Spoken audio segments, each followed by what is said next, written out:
अब हमने पढ़ा था कि हमारे पास टू टाइप्स की मेमोरी होती है, फर्स्ट होता है प्राइमरी और होती है सेकेंडरी। ठीक है, तो प्राइमरी मेमोरी क्या होता है, the memory which is always available to the processor is called the primary memory और द मेन मेमोरी। जो प्राइमरी मेमोरी होती है उसको मेन मेमोरी भी बोलते हैं, और जो सेकेंडरी मेमोरी होती है उसको ऑक्सिलरी मेमोरी भी हम बोलते हैं। तो ये बात हम ध्यान रखनी है हमें। ठीक है, उसके बाद में इसमें बता रखा है कि जो प्राइमरी मेमोरी होती है वो किससे बनी होती है भाई, मैग्नेटिक कोड से बनी होती है, सेमीकंडक्टर सर्किट से वो बनी होती है। ठीक है, सेमीकंडक्टर मेमोरी भी बोलते हैं फिर हम उसको। और जो प्राइमरी मेमोरी हो गई वो हमारी टू टाइप्स की होती है, एक होगी रैम और एक होगी रोम हो गई। और हम इसमें एक पॉइंट और लिख सकते हैं, जो प्राइमरी मेमोरी होती है वो वोलाटाइल होती है। ठीक है, क्या होती है हमारे पास, वो वोलाटाइल होती है। वोलाटाइल का मतलब क्या होता है, जैसे कि आप कंप्यूटर पे काम कर रहे हो और एकदम से लाइट भाग गई। ठीक है, आपकी जैसे एकदम लाइट चली जाती है तो क्या होगा कि जो आप काम कर रहे थे वो सारा डाटा इरेज हो जाएगा। जैसे ही आपका कंप्यूटर शट डाउन होगा तो आपका जो जितना भी जो डाटा था वो सारा क्या हो जाएगा, इरेज हो जाएगा। ओके, देन देखिए हमारे पास टू टाइप्स होती है प्राइमरी मेमोरी की, होती है रैम, दूसरी होती है रोम। तो रैम में देखो, रैम को हम क्या बोलते हैं, random access memory. It is a volatile memory.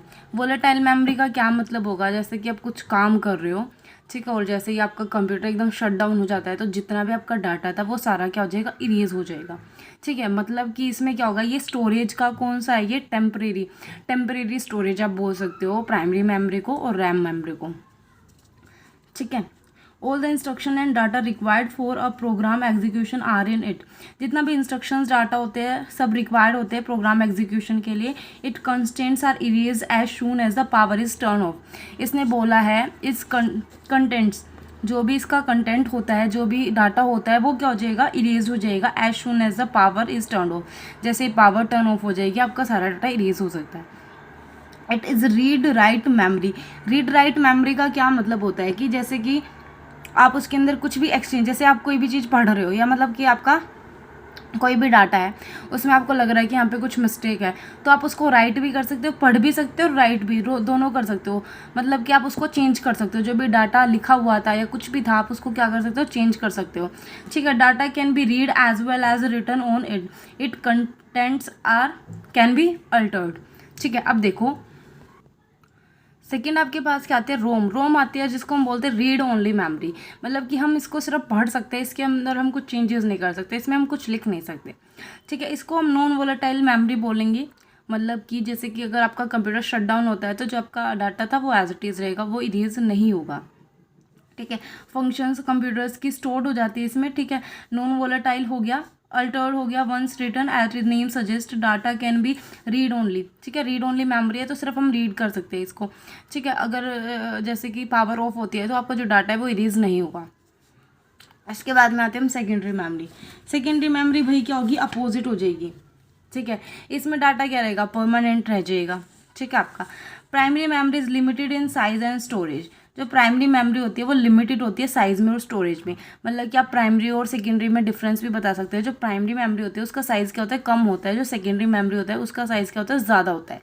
लेकिन जो प्राइमरी मेमोरी में काम जो होता है, जो डाटा होता है वो एक्सेस होता है फास्ट, जल्दी जल्दी एक्सेस होता है। लेकिन सेकेंडरी में क्या होता है, मतलब कि उसकी स्पीड क्या हो जाती है, कम हो जाती है एज़ कम्पेयर टू सेकेंडरी। और लेकिन जो प्राइमरी मेमोरी है फिर वो क्या होती है, मोर एक्सपेंसिव हो जाती है। ये एक्सपेंसिव क्यों होगी, क्यों, देखिए देखो इसमें काम जल्दी हो रहा है, मतलब कि जो डाटा होगा वो एक्सेस जल्दी हो रहा है, एक्सेस टाइम ज़्यादा है, तो ये क्या होगी, महंगी होगी। ये क्या होगी, इससे चीपर हो जाएगी। ठीक है, इसका साइज़ क्या है, कम है, इसका साइज़ क्या है, ज़्यादा हो गया। Many times it happens that the data and programs are larger enough to be stored in the main memory. ठीक है, the instruction and the data are to be stored in the secondary memory और auxiliary memory भी हम इसको बोलते हैं। Some standard storage device are hard disk, floppy disk, magnetic tapes, CD-ROMs, magnetic drums, etc. are non-volatile memory. ठीक है, और हम क्या लिख सकते हैं, डिफरेंस भी लिख सकते हैं प्राइमरी और सेकेंडरी मेमोरी में। मैं इसकी अलग से वीडियो बना दूंगी जिसमें आप देख सकते हो कि इन दोनों के बीच में क्या डिफरेंस होगा। उसके बाद में हम पढ़ते हैं इनपुट और आउटपुट डिवाइसेस के बीच में डिफरेंस। देखो इनपुट डिवाइस क्या होता है, आउटपुट डिवाइस होते हैं। आपको पता है इनपुट डिवाइस क्या होता है, जिससे हम इनपुट देते हैं, अपने फ़ोन पे इनपुट देते हैं। जैसे कि मैं एग्जांपल आपको दे सकती हूँ, जैसे गूगल पे आपने कुछ सर्च किया तो वो आपने उसको इनपुट दी, आप कुछ भी सर्च कर रहे हो, फिर वो प्रोसेस, जैसे वो लाइन होती है ना, वो ऐसे डाटा स्लो होगा तो आपको ऐसे दिखेगी वो लाइन ऐसे बढ़ रही है, चल रही है, मतलब वो प्रोसेस हो रहा है। उसके बाद में आपने जो भी उससे मांगा था, मतलब आपने जो भी सर्च किया था वो आपको दिख रहा है या आपको सुन रहा है, तो वो आपको क्या मिलेगी, आउटपुट मिल जाएगी। तो भाई हम इनपुट डिवाइसेस के बारे में पढ़ेंगे। फर्स्ट है कीबोर्ड, माउस, मॉनिटर, प्रिंटर। ठीक है भाई, देखो कीबोर्ड से क्या होगा, आप लिखोगे उसे, ठीक है, कीबोर्ड आपका इनपुट डिवाइस हो जाएगा। माउस भी आपका इनपुट डिवाइस होता है, ठीक है, कर्सर डिवाइस बोलते हैं इसको, पॉइंटिंग डिवाइस भी हम बोलते हैं। मॉनिटर जिसपे, ये क्या हो गया, मॉनिटर तो आउटपुट डिवाइस हो गया, बिकॉज ये तो स्क्रीन होगी जिसपे हमें दिखेगा, हमारा आउटपुट दिखेगा। प्रिंटर जिसको हम किसकी, हार्ड फॉर्म में, मतलब कि जैसे कि ये एक तरह से एक पेज हो गया, जैसे आपने इस पे, ये पेज हो गया, ठीक है, जैसे हमने प्रिंट आउट निकलवाया किसी भी चीज़ का, तो हम उसको क्या बोल सकते हैं, प्रिंटर हमें मिल जाएगा, मतलब आउटपुट मिल जाएगी हमें in the hard form. Okay, then working के बारे में पढ़ते हैं। A computer program is a set of instruction. Computer program क्या है, सेट ऑफ इंस्ट्रक्शन। उसके ऊपर भाई बहुत सारे सेट ऑफ इंस्ट्रक्शन लगे होते हैं, ठीक है, to perform a particular task. एक टास्क को करने के लिए बहुत सारे इंस्ट्रक्शंस होते हैं। Programming helps in solving problems using a computer. Programming helps करती है सॉल्विंग प्रॉब्लम्स में, मतलब प्रोग्राम लिखते टाइम भी बहुत सारी प्रॉब्लम्स आती है, ठीक है। In the programs model all the programs data and the other information is provide to the computer through input devices. Memory is use to store all the data of the programs. ठीक है भाई, देखो input device से input देते हैं, memory किस लिए होती है, डाटा स्टोर करने के लिए मेमोरी यूज़ करती है।